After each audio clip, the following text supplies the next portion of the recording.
Thank you, Brandon. Well, if you live in the Fox Valley and enjoy coffee and some cats, we have a story that will resonate with you tonight. The first cat cafe has just opened in Northeast Wisconsin. NBC 26's Eric Crest has the details from Grand Chute. Not every small business's grand opening has a line outside the door just waiting for customers to get inside. But this business offers free cat snuggles with every cup of joe purchased. The Poffy Shop Cat Cafe just opened today, and the response has been pretty incredible so far. Folks from across our viewing area have been showing up to get a cup of joe and then hang out at Northeast Wisconsin's first Cat Cafe. It's a place where customers can mingle with over a dozen kittens that are looking to be adopted. We have a lot of great shelters in the area, but we wanted to have a different way for people to meet the cats and find out more about their personalities. They'll come up to you, cuddle, and a lot of the guys in there love to do that. All of the cats here came from Green Bay's Safe Haven Pet Sanctuary, and if you do encounter a cat that you just have to bring home, there is staff on site here that can help you make that happen through a pretty painless process. In Grand Chute with NBC 26, I'm Eric Crest. If you're hitting the road for one last summer trip this holiday weekend, good news for your pockets. According to AAA, national gas prices are on track to be the lowest Labor Day weekend prices in the past 3 years. AAA says the average of the $2.59 is nearly a quarter cheaper than that of last year's prices. That's a good news there. Well, let's save some stuff for my pocket finally. Yeah, I need that. Some good news now also. Kind of cool out there. A touch of fall. Meteorologist Michael Fish is here. Yeah, it's still pretty good travel weather, right, you guys? It wasn't too bad. Temperature's pretty comfortable. Right now in Green Bay, just a couple clouds passing on by. 67. I did feel like a stray raindrop early. It has not been a big deal. Most of your day hopefully was all right. Here's a look around the whole state, and you notice just a couple little dots of green. If you'd see a stray sprinkle tonight, that'd be about it. But Skycast, for the most part, showing a quiet night and also a quiet start to your Sunday. Current temps out there, 66 in Oshkosh and Appleton, and you know what? If you feel like having a campfire tonight, go ahead. The winds are going to become light, low of 52. Guys, I'll have the latest on Hurricane Dorian and let you know how the rest of our holiday weekend is looking coming up. Thanks, Fish. Well, Oshkosh police are looking for 2 robbers in the area. Police say 2 black men entered a business wearing dark clothing, also covering their faces with a handgun, and demanded money. It happened on the 1800 block of Jackson Street a little after 1:30 this morning. If you have any information at all, contact police. If your tip leads to an arrest, you may be eligible for a cash reward. Well, today marks a new phase in the U.S.-China trade war. That's when the next round of tariffs on Chinese imports kicks in. And this time you can expect to feel the impact with higher prices on things you buy every day. Alice Barr has the latest from Washington. The reality of a long simmering trade war is about to hit home. Starting Sunday, 98% of the goods coming in from China will be tariffed. 15% tariffs kick in Sunday on more than $100 billion worth of Chinese imports, ranging from clothing to diapers and contact lenses. 150 business associations, part of Americans for Free Trade, are urging President Trump to delay the tariff increases, saying they act as a tax on U.S. manufacturers and farmers. But tonight, the president is digging in. No, they're on. They're on. The CEO of toymaker Basic Fun wants the president to stop playing with his business. The administration is really creating a problem that has no solution except raising prices on everybody and taking profits away from companies. In China, a foreign ministry spokesman says both sides are communicating with hopes the U.S. will meet China halfway. We're going to win the fight. We're having conversations with China. Meetings are scheduled, calls are being made. President's moves have been hard to follow for many businesses, swaying from tariff hikes to delays and threats to praise for Chinese leaders. Every day you're wondering where the storm is going to go, where the hurricane is going to hit. How do we plan? One California surfboard maker supports the president's tariffs. He's being undercut by cheap Chinese boards. I'm a proponent for as high as possible because then it becomes competitive for me. Willing to ride out the uncertainty if it brings a wave of new business. President Trump delayed a second round of tariffs on Chinese goods like big-ticket electronics until December. In Washington, Alice Barr, NBC News. Now to continuing coverage of Dorian, now a Category 4 hurricane with top sustained winds of 140 miles per hour. Now, President Trump is monitoring the hurricane from Camp David, and here's NBC's Han Nichols. This morning, President Donald Trump is hunkered down at Camp David, monitoring Hurricane Dorian from a distance. We have a lot of experts coming up. We'll be running things. It's sort of a control center. Lying in Dorian's projected path is Mr. Trump's prized South Florida resort. Mar-a-Lago can handle itself. That's a very powerful place. The thing I'm worried about is the state of Florida. But the president not changing his decision to impose new tariffs on more than $100 billion worth of Chinese products on Labor Day. They can't compete. So they devalued their currency. They're pumping money in, and we're not paying much more. The proposed 15% tariff hike targets consumer goods, including Labor Day picnic staples such as plastic plates and ketchup. But the president says that it's China's companies that are suffering.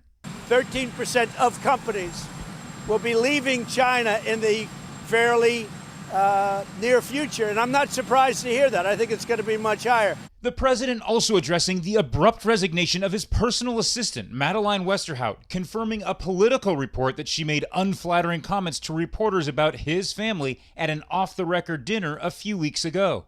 She said she was drinking a little bit, and she was with reporters, and everything she said was off the record. That still doesn't really cover for it. Mentioned a couple of things about my children. Trump wishing Westerhout well while proclaiming his love for all his children. Tiffany is great. I love Tiffany. Well, the city of Cudahy tonight lifting its long-standing pit bull restrictions in a contentious 5-4 vote. And for the past decade, pit bulls in Cudahy needed a special annual $50 permit, and owners were required to provide proof of that public liability insurance. This also means pit bulls no longer have to be confined indoors, and their owners don't need an orange leash to walk them. Joshua, can you say hi? When Victoria Hildreth first brought her pit bull to this Cudahy dog park, look how cutie and handsome you are. This sign informed her Joshua needed something he didn't have. He has to wear an orange leash because of his breed. He's a big old baby right now. That's no longer the case in Cudahy after city leaders decided to slash a laundry list of restrictions. For the past 10 years, pit bulls needed a special annual $50 permit, and their owners were required to provide proof of public liability insurance covering up to $100,000 in injuries, just to name a couple. Residents like Angela Valerio appreciated those restrictions. One, they're scary, and when they clamp on you, forget it. I think they're very muscular and they can be threatening. City leaders say very few people followed the rules that were essentially unenforceable. I'm so happy. I can take him off his leash. Hildreth believes there's a lot of misconceptions about dogs like Joshua. She's hopeful this change means more pit bulls will find good homes in Cudahy. While Cudahy has done away with pit bull restrictions, it still has what's called vicious dog restrictions, meaning any dog that attacks a person or another domestic animal could be put down. We'll still ahead tonight on NBC 26. Kites over Lake Michigan, bringing in crowds in Neshota Beach in Two Rivers. See all the excitement. But first, we check back in with Michael Fish for a look outside right now. We got your full forecast coming up after the break. You're connected to NBC 26 News at 6 with Regina Ong, Ryan Curry, meteorologist Gina Recchia, and NBC 26 Sports with Brandon Kinnock. NBC 26 News at 6, keeping you connected. And now, your NBC 26 Storm Shield forecast with meteorologist Michael Fish. Thanks a lot for being with us this evening. Nice and quiet here. We have some clouds, but of course, the tropics. All eyes have been on that. And Hurricane Dorian, of course, a strong Category 4. This isn't far from Category 5 status.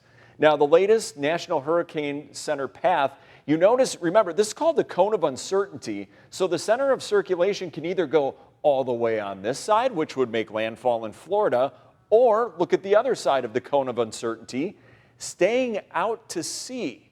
So there's still plenty of uncertainty in the time frame here. Here's Tuesday at 2 o'clock in the afternoon, Wednesday, 2 in the afternoon. So as we go into next week, those are the times we have to watch. Notice here the spaghetti plots, they're called. That's where the possible center of circulation could be. It kind of looks like spaghetti, right? That's why they call it this. But notice, you know, last week here, they were going on shore on Florida. Look at the latest data. A lot of them just out to sea or just brushing land. So this is going to be interesting to watch. Of course, the hopes would be you could keep that out to sea and then no damage, something they will be tracking and watching over the next several days. But here back at home, it is quiet. It's actually pretty nice out, if you like fall, that is. 67 degrees, the dew point is nice and low. The winds, not a problem. They really weren't a problem today. Precipitation-wise, I think I felt a stray raindrop today, or two. And that's about it. If you'd see that tonight, that'd be about it for you. Skycast showing that. You see that nice quiet night going on. You know what, if you want to have a campfire tonight, I think I'd recommend it. All right, tomorrow, most of your days should be all right, except you notice there is a chance here, mainly to the south and east, of a pop-up sprinkle or a shower. That's not an all-day thing. And then another chance, a little bit of rain as we go into Sunday night later. And then actually, look at Labor Day. May shape up all right for us. All right, it's not that tomorrow's going to be that bad either. And our average high, 75 degrees. And of course, we were below that today, 70. That still wasn't that bad, or at least for this time of year. All right, current temperatures, we have 66, Appleton, Oshkosh, there's Kewanee at 61. Either way you cut it, it's kind of a fall-like evening going on with these nice low dew points, humidity, not a problem whatsoever. Here's that wide view if you're traveling around the state tomorrow. Most of it quiet. It's southern Wisconsin. That could see a couple more of those showers or hit or miss sprinkles. Still not that big of a deal. 52 tonight. Maybe a stray sprinkle. Look at the winds becoming light. So that's why I'm saying if you want to have a campfire, go ahead and do so. Tomorrow, there might be a stray sprinkle or a shower to mainly the south and east. 73, that wouldn't be a wash. And as we go throughout the next 7 days, here's your Labor Day. As of right now, I am going to keep it dry for the most part. There might be a stray shower up north in the afternoon. Monday night going into Tuesday, a chance of a shower or storm. It warms up, but look right after that. Wednesday back down to 67. You know, you guys, we've seen way worse Labor Day weekends than this. For the most part, if people are out doing stuff, it's so comfortable. You're not sweating. A campfire is a great idea. Do it, please. Yes, and maybe get a chance to see the Aurora Borealis, yes, if you can see through the clouds. There you go. Thanks, Fish. Well, coming up next, kites over Lake Michigan, bringing crowds over Neshota Beach. See the fun, fireworks, and good times. Plus, see what's happening in Door County today and what shape to Sturgeon Bay from the integration. Welcome back. The 14th annual Kites Over Lake Michigan is bringing in a lot of people to Neshota Beach and Two Rivers. Well, it is a Labor Day weekend after all. It's a tradition as well. Organizers say most of the people are from out of town, actually. Kite performers show up from all over the country to put on an amazing show. This two-day event from 11 a.m. to 9:30 tonight has synchronized flyers. Organizers say you want to get there early to get a spot as it gets pretty busy with some incredible shows. Our recent additions would be the group from Detroit, Michigan, the Windjammers. They have been really incredible and really well received by the community.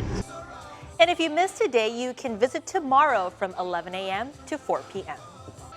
In Door County today, many people with Belgium heritage got a chance to reflect on the history of Belgians in Door County through their Yesteryear program. The event titled it was focused around one woman, Barb Crissom, whose family was born just outside of Brussels, and she is a fifth-generation Belgian immigrant to settle here in northeast Wisconsin. Through studying her own genealogy, she educated people today on the importance of the Belgian integration. Told about the Belgian immigration from the 1853 and went into all the trials they went through and what they did once they got